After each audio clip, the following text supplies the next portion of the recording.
Kidogo tukatae ufisadi, tukatae zote, tukatae ufisadi, tukatae kabisa.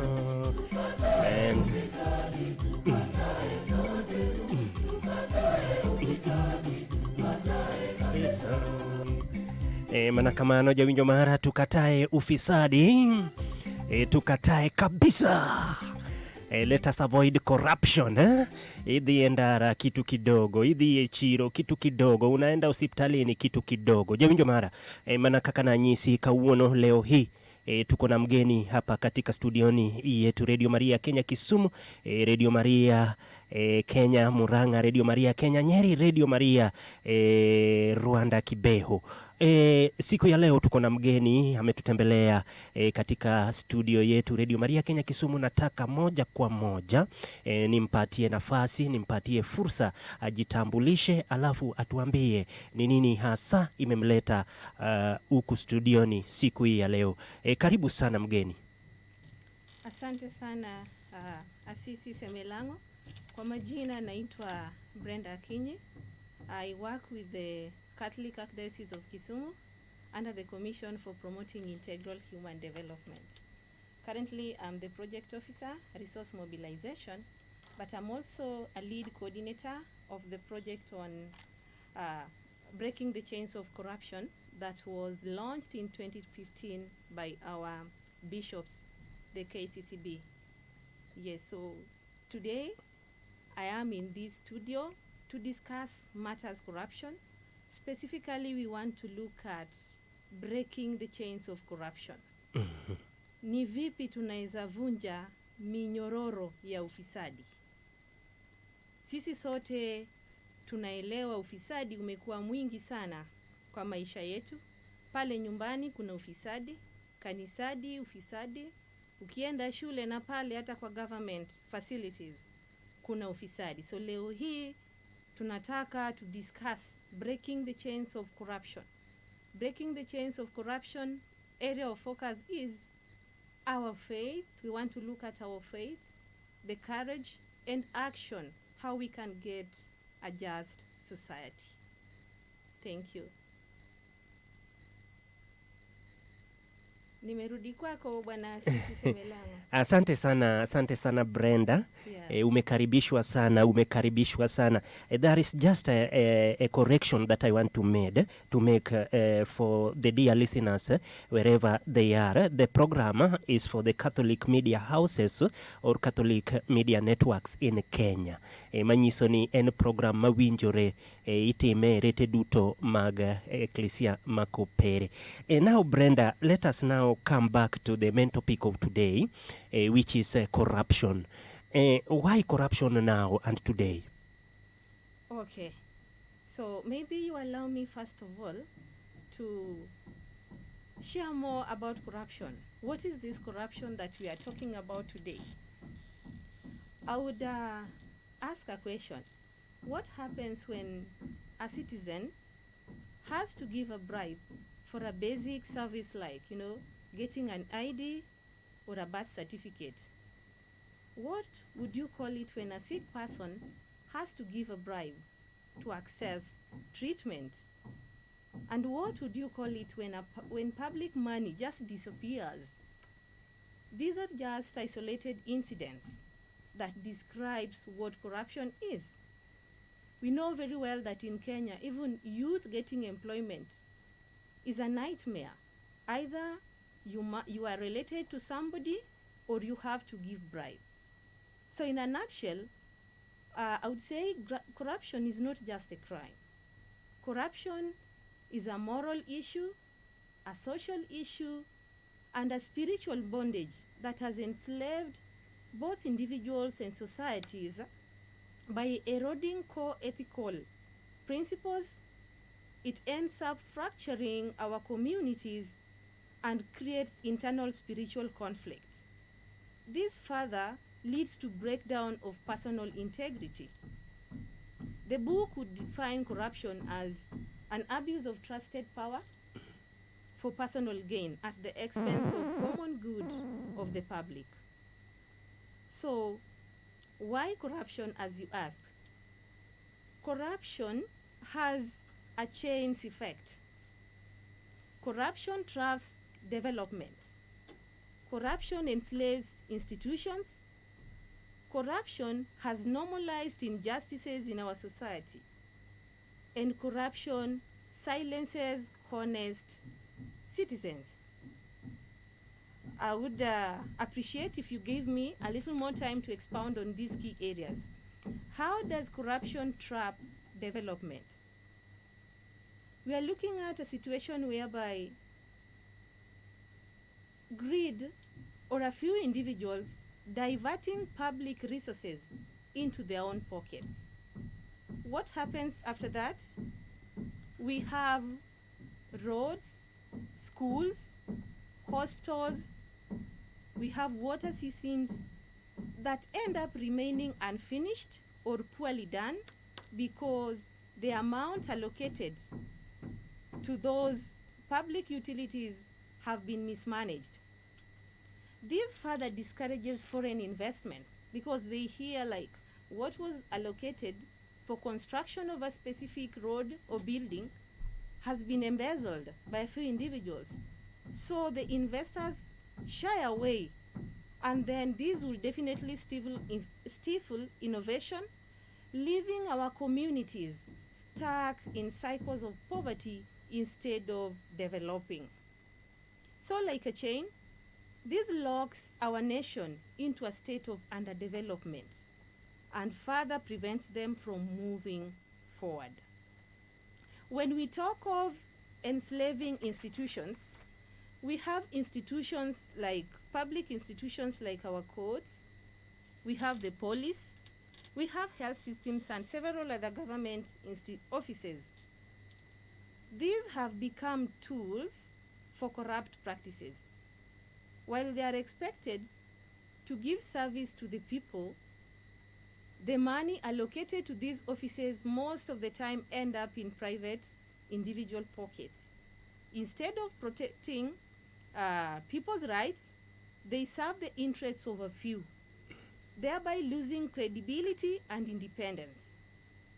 This enslavement means institutions cannot function freely or uphold justice thereby weakening our democracy and independence.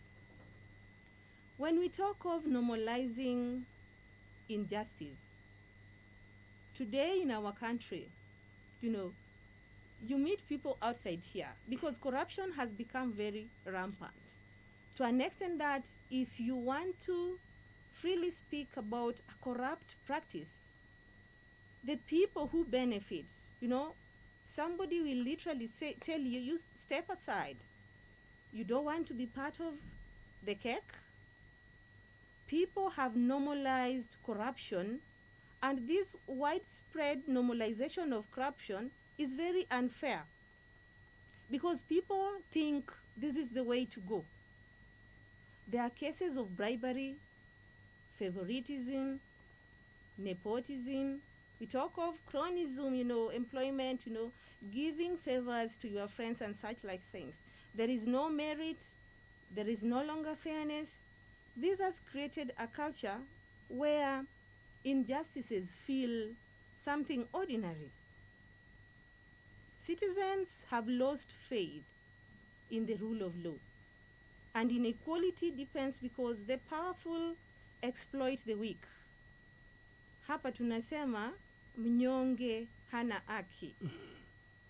You know very well that you should be getting certain services, but because it is the so and so in the society that should be giving you those services, you end up not getting them simply because of your position in the society.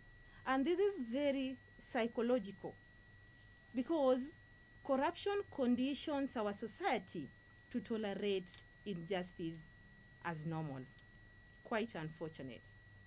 And lastly, when I want to look at the aspect of silencing honest citizens, Bwana Sisi, you've heard of cases whereby people have been abducted in our nation. You are a whistleblower, you've spoken or witnessed a corrupt practice somewhere, then you end up being, abducted. We have the whistleblowers, the reformers and ordinary people who openly speak about corruption, but then they face intimidation, they are harassed, some are excluded in the society. There are also cases of retaliation. You've spoken about this. Somebody comes to retaliate on you, which is quite unfair. So, over time, you realize that silence spreads because there is fear that is imparted on people who have spoken the truth, the whistleblowers. So, somebody knows very well that somebody spoke it out and they were abducted. They disappeared. Nobody knows where they went to. Another time, nobody wants to speak against such a case because they fear for their lives. So this chain here is about fear. It will bind people into silence. It will prevent collective action. While we expect the community to come out together to strengthen the fight against corruption, people will fear for their lives. Nobody would want to be part of this fight. And then maybe I give just some examples in our local context. We've had cases whereby deserving students have missed out bursaries simply because what was allocated to them has been diverted to undeserving students. Currently, what is happening with our healthcare system? People cannot access quality health services because, to some extent, the SHA is not working. There are people who would report it's working, but when you go to the service providers, the story is different. It is totally failed. When we come back to our parishes, then you get of cases whereby a parish project, let's say an example of a church, has stalled simply because the funds are misused. A youth somewhere cannot get employment simply because they do not have that bribe to give. Quite unfortunate Bwana Sisi, back to you. Thank you, Madam Brenda. Allow me to take you back kidogo so that you can as well clarify to our listeners. Can you, is it easy actually to identify the roots of corruption? Yeah. What is actually the root of corruption? Thank you, Bwana Sisi. Corruption, like I said, is something that is known to us. When we talk of root causes of corruption, as an individual and the society at large, it is important that we identify what is really causing corruption Yes. in our nation. And some of these factors include greed and selfishness. Out of greed, because I want to have the cake. Do you mean corruption is just something that starts by pop in, pop it starts, or there is something that causes it? Wow, a very good question. Corruption, I would say... Does it start from the community level, from the family level, or it's just something that somebody can just wake up and you start it? What is the root cause? Thank you so much for that question. Very interesting. When we talk about corruption, I said corruption is everywhere. But in most cases, it starts from our families. As a Christian, I believe in moral formation. There is a way my family play part in my upbringing. So when we talk of corruption then, as parents, we really have to look at how am I bringing this child up? So for that reason, I would say corruption starts back at home. And I would give like an example, a case whereby you have a child, a school-going child, who's been sent by their teacher to ask you for some money, could be for trip or something, or maybe a textbook. Then this child tells the mother, the principal has said we take 200 shillings to the school for this particular activity. The mother sends this child to the father that tell him you are needed with 500 shillings for that particular activity. You see, already there is a way you've poisoned the mind of that child. For that reason, I would say it starts from family. Then it progresses to these other social spheres of life. Yes. Thank you. Now, you said that corruption, when you come out to speak about corruption, there is this tendency of being silenced. Yeah. What should we do as citizens? What are they supposed to do when they experience some elements of corruption? Wacha niseme in an institution, you see an element of corruption, you have nowhere to run to. What is actually needed for a person to do? Okay. Thank you so much again for that question. When we see a corruption, and allow me to refer to corruption as what the late Pope Francis said, this is a cancer that is eating our nation. When you see a corruption case or incident, it is very important that you report it. Don't keep quiet. Report it. And we have institutions that are mandated to prevent, prosecute cases of corruption, especially the people who are involved. So you see a corruption case, ensure you report that case as a citizen. Then we also have various institutions. At personal level, I would say, after reporting the case, maybe you've reported and you are not getting the satisfactory feedback. It could be happening in your family. It could be happening in a church setup. You know, the Catholic Church with the structures in place. You've reported probably to, how would I say, maybe parish chair, and you are not getting the right feedback. Escalate that case to the parish priest. I believe that way we will be able to fight it. Another thing is just refuse the bribes and dishonest shortcuts. You know, these shortcuts at times they tend to be very sweet, but temporarily they are sweet, but in the long run they are very costly. Imagine taking money that was meant to educate a student, you pocket it, this student suffers. For that day you will enjoy, but in the long run there would be ripple effect on you. This student might come back to be a criminal in the society, and they come back to fight you. Another thing is, let us teach our kids honesty.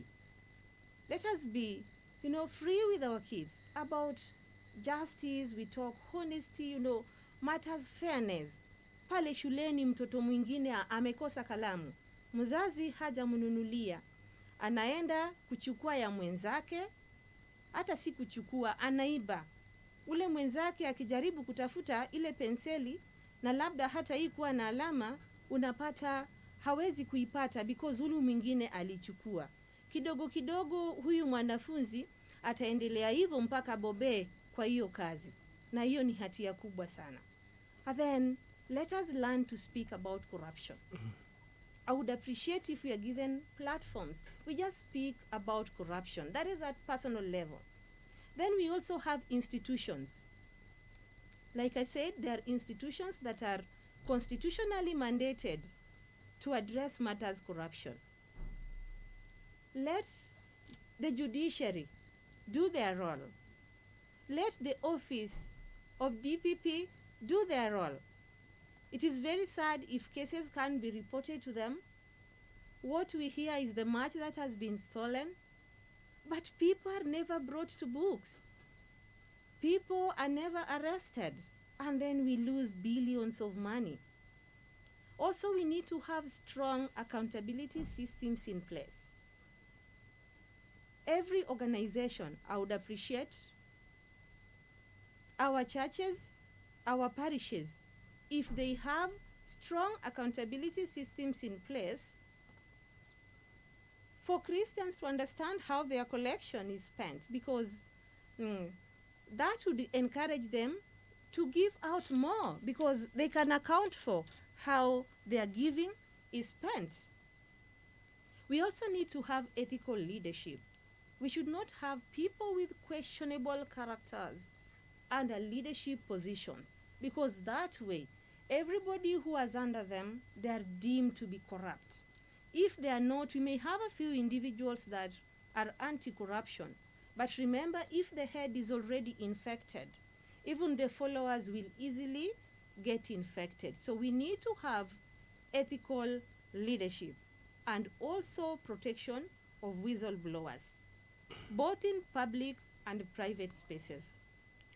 Brenda, what is it that actually brings a laxity when it comes to matters of corruption? For example, I can say that the citizens, wananchi, wamefundishwa, they are educated, they know what they are supposed to do. I want to take, for an example, a scenario that happens in our roads. For example, wananchi wamefundishwa, ukiona mtu anatoa hongo, unastahili kuripoti. Lakini unaona wananchi wamerelax, hakuna mtu mwenye anataka kujitokeza. Uliona hapo last month, hapo December, uliona chenye ilifanyika katika mabarabara zetu. Ni nini inaleta hii unyonge? Ama naweza sema ni udhaifu. Watu hawataki kujitokeza. Yeah. Enyewe kuna mambo kadhaa naweza sema yamechangia sana kuwa na ufisadi kwa community. Jambo la kwanza nitasema is about weak systems in place. Utaweza kuwa umeshuhudia incident ya ufisadi, pale kuna ufisadi. Somebody is embezzling public funds, or maybe I would talk of example like what happens on the road, like you've given it. There are bribes. I would say it is a culture, because every stopover, everywhere you get like the traffic police, is either you give that money ama uwekelewe kesi. So it is something which must be addressed from above. Weak systems in place. We have this person taking bribes on the road. So where do I report this case? That is another thing. The populace do not know where to report such cases. And some, if you go reporting, you end up, being intimidated. You are harassed, like police taking bribes on the road. Where do you report? Do you have probably a camera? Are you allowed to take a photo of them? And now we have the data protection policy, you see. How do you go about these cases? And then another thing I would speak about is poor leadership. I've spoken of, let's have ethical leadership. But then, if it is the leadership or the governance that is promoting matters corruption, who are you to stand against them? Definitely you are going to face intimidation. You may fall in that trap of, the abducted fellas. You see? And then I'm talking of formation, your upbringing. The parents have a role to play. We have the church has a role to play, morally, spiritually, and then we have the society. If the three spheres are rotten, the product is definitely rotten. But I believe, because I'm a product of the church, and I've seen what the church has done to me personally, I've seen what positive parenting has done to me personally. If we came together, we had that collective action to address matters corruption as a family, as a church, and as a community at large, together we will eliminate corruption within our societies. Back to you, Asisi.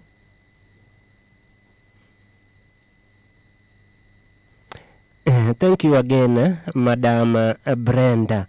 There is a question I wanted you to clarify or to speak about it. We talk about the bodies that are responsible to deal with the corruption. When we talk about these bodies, it is like we talk about them as if they don't exist. And if they exist, they are somewhere hidden that the mwananchi wa kawaida hawezi wakawafikia. Na kitu ya pili, watu wenye wanadeal na corruption. Kwa mfano hii turudi tu hii issue ya barabara. Hawapandangi gari. Hawaendeshi gari. Hebu tuelezea tu kidogo. Wako wapi? Wanapatikana wapi? Okay, asante sana kwa swali lako.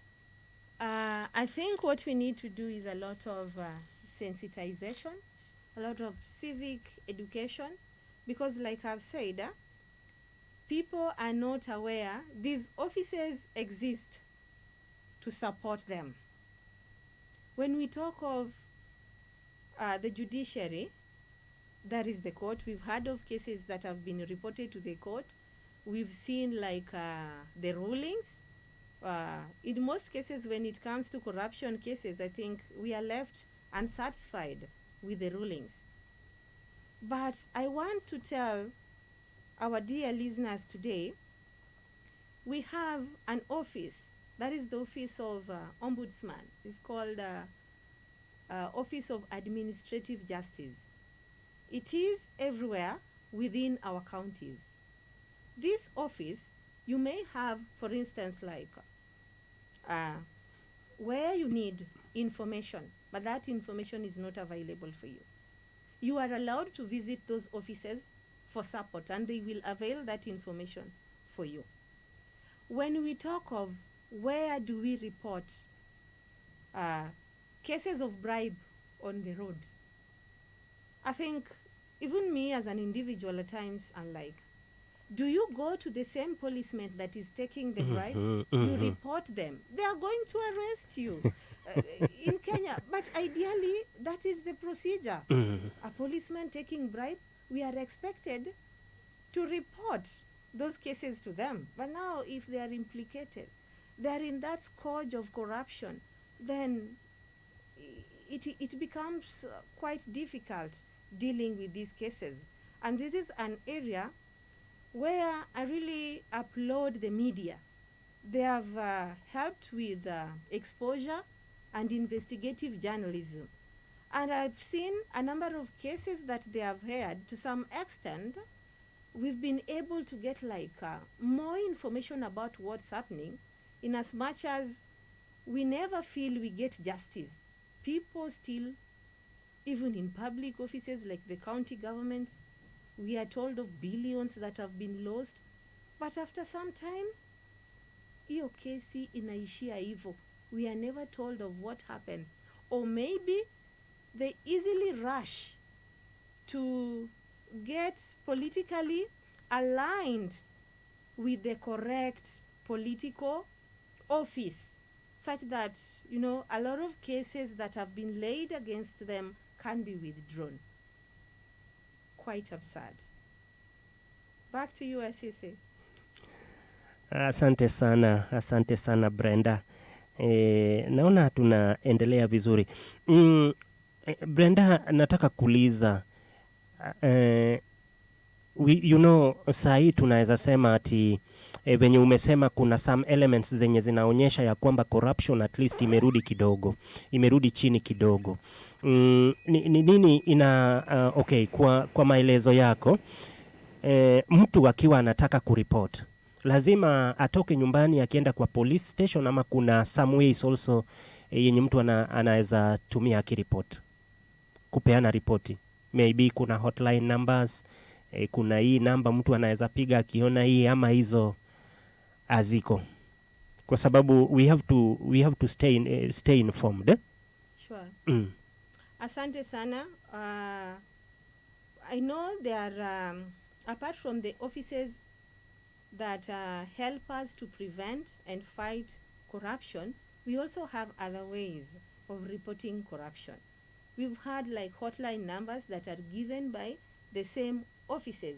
So we can, for today, I didn't have a specific one, but I know each of those offices, they have hotline numbers, which does not give details of the person reporting the cases. And as a result, you can be assured that to some extent you are protected. Unless it gets to a level whereby now you would be needed, as a whistleblower, you would be needed. And if the whistleblower policy is not implemented or followed very well, then that is when we talk of your life being at risk. But we have the emails, we have the hotlines, numbers that you can call to report those corruption incidences. Yes, asante sana. What are the solutions now to the chains of to break this chains of corruption? How can we break the chain of corruption if you start with an individual, institutional level, social and cultural level?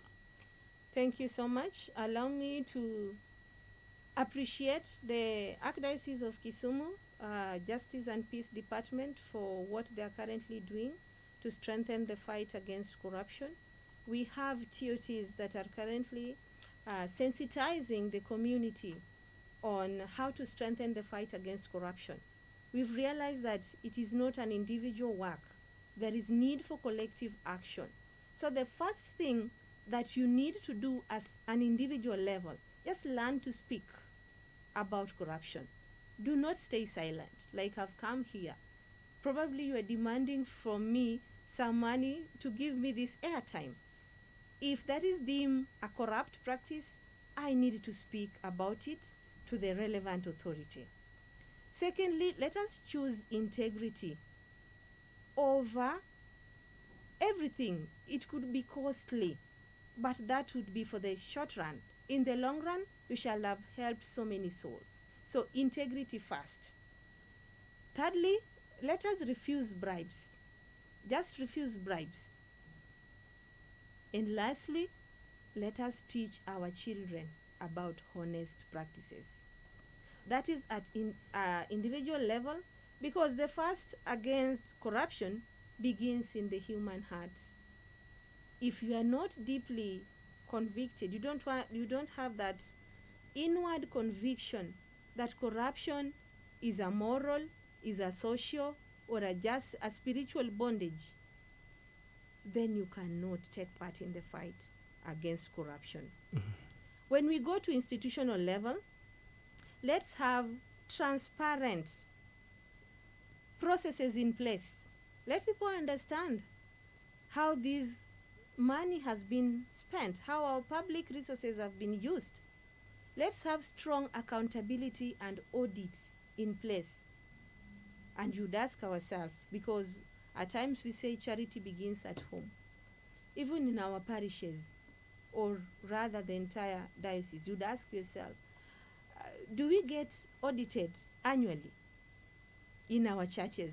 Can we account for the collection that we get from our Christians back in our family? The little that probably me, Brenda, have been given by my spouse, can I account for it? So justice starts, charity begins from home. Then we talked of responsible, ethical leadership. Let us not encourage unethical people in leadership positions. People with integrity issues, they will squander our resources. People with integrity issues, they will mislead as opposed to guiding and directing the populace. And also, the institutions must protect the whistleblowers. I'm giving out a confidential information on a corrupt practice that has a ripple effect on the entire nation. I need to be protected. Handle me very well, so that another time somebody else can report, and together we can fight corruption. Then when we talk of at society or cultural level, there is need for civic education and awareness. Something that I've said, our TOTs under Justice and Peace Department, of course supported by Loyola Center for Media and Communications, we are currently doing, and I think it is making some good impact, because people are coming out freely. They want to discuss matters corruption. They are asking, how can we come together to strengthen the fight against corruption? And then faith-based moral formation. Tuko na wale watoto wetu kuanzia pale Sunday school. Mimi kama mzazi niko na kibarua pale nyumbani, nikafunze mtoto wangu, nikamtume kanisani akafunzwe pia. The moment we release this child to the society, the upbringing is not questionable. Atakuwa sawa kabisa. So that's some of the areas we need to look at. And also to encourage media as a voice for truth. I know we've had, the other stories, media can be used to spread, like these materials, like the articles, to speak about corruption, the vices of corruption, the dangers it is causing our society. Let us use media to expose and also to investigate such cases, and also youth empowerment and mentorship. We are having so many youths that are idling here, well schooled, but there is no employment for them. So in the long run, they become criminals in our society, simply because wamesoma, hakuna kazi, and they have to leave. What will they do? They resort to what we strongly condemn currently, and that is corruption that is really eating us as a nation. Madam Brenda, lastly, when it comes to breaking the chains of corruption, what is the position of faith-based institutions? Because while you were talking earlier, you touched about corruption in faith-based institutions. Now, what is actually their role? Faith-based institutions, like I've said, we can use our faith-based institutions for spiritual formation. That is number one. And to me, I think that is primary formation. We are talking of virtues, honesty, justice, fairness. You can name them. All those virtues and values we are taught in the church. The faith comes in to teach us about truth, courage, and accountability, which are very key to breaking the chains of corruption.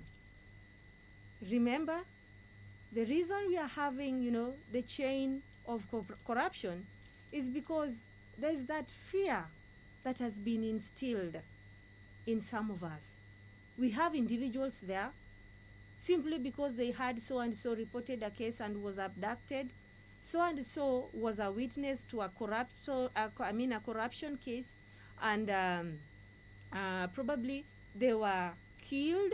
Nobody can explain or account for their well-being. They choose to listen. The faith will teach us courage. The faith will teach us the truth. How do we go about this? We've had cases of greed. The church will counter, will teach you, how, you share resources instead of taking it all as an individual, such that you are the only person who is benefiting from it. You share with the society such that you don't become a target in that society from the people you've deprived that resources. And also silence. When you think somebody outside there thinks they want to silence you for speaking the truth, churches will come out to speak us, to teach us how then we can come, or how then we can talk, or jointly speak about matters corruption, which in the long run may, at the initial step we may be having baby steps.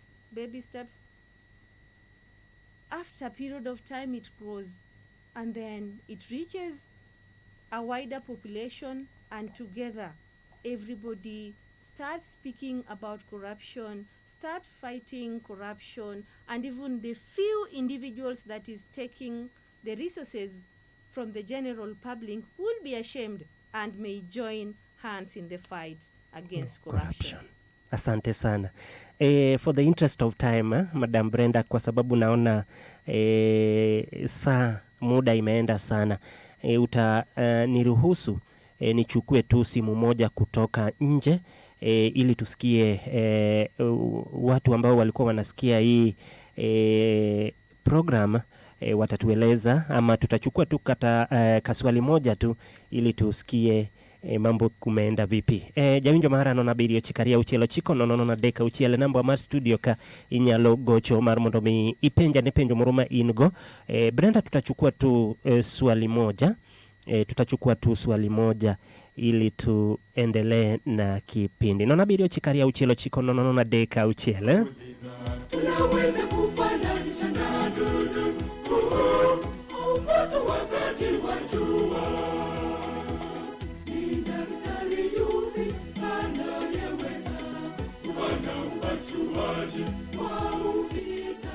Jawinjo mara inyalo ywa tole nona birio chikaria uchielo chiko nona deka uchiel kapo nono ni in gi penjo mora kata in gi wach moro mabende idwa medo e wachni. Hello Radio Maria.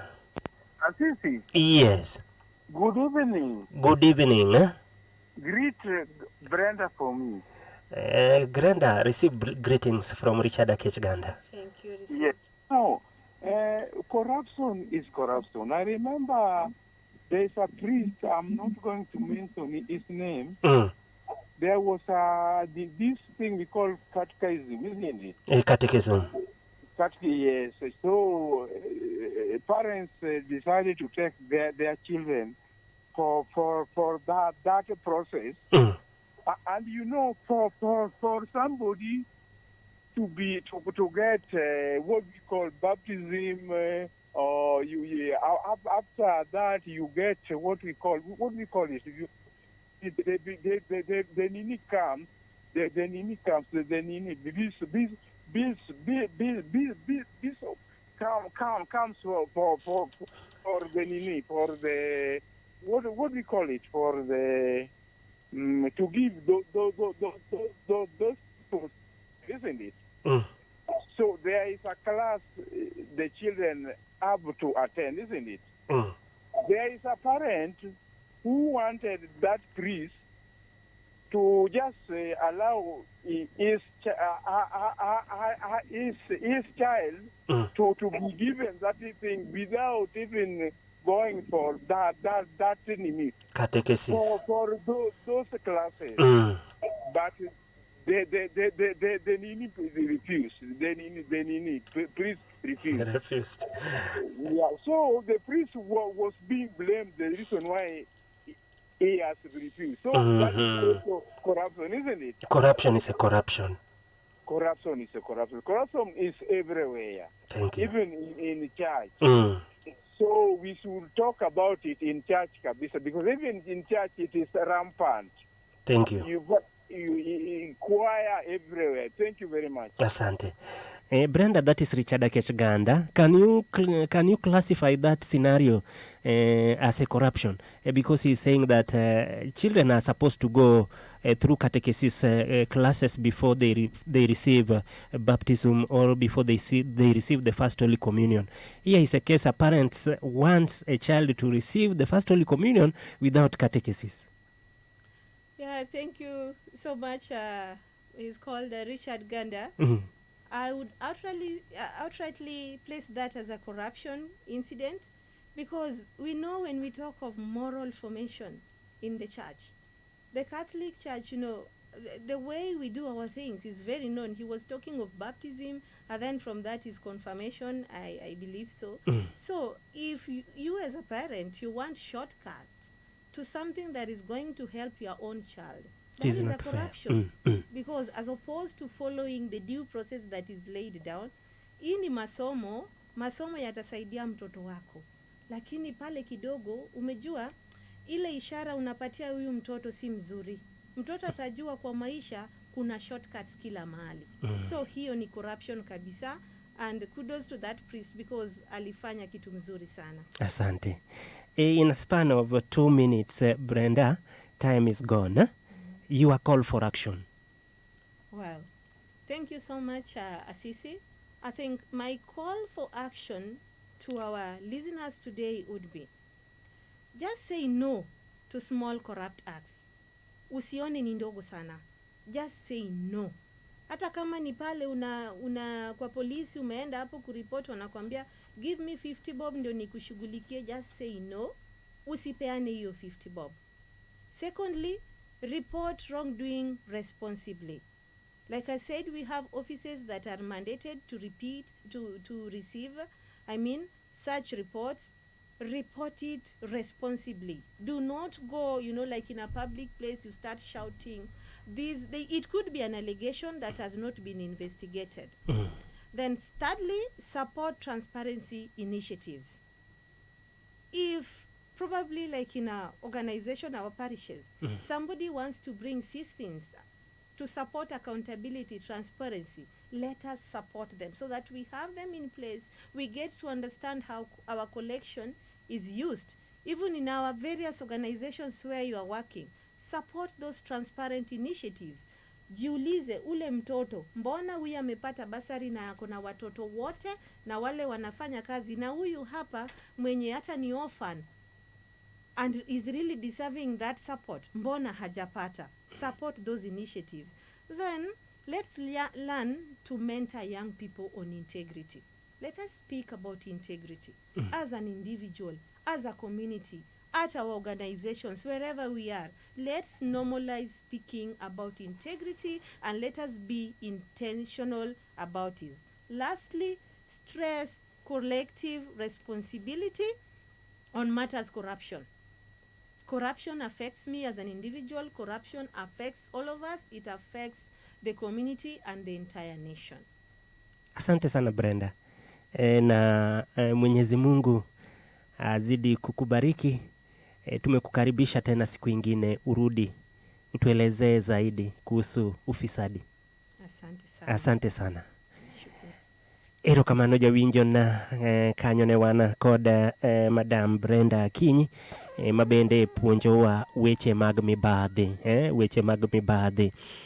Jomoko daka ni kitu kidogo, weche mag mibadhi, weche mag ufisadi, weche mag corruption.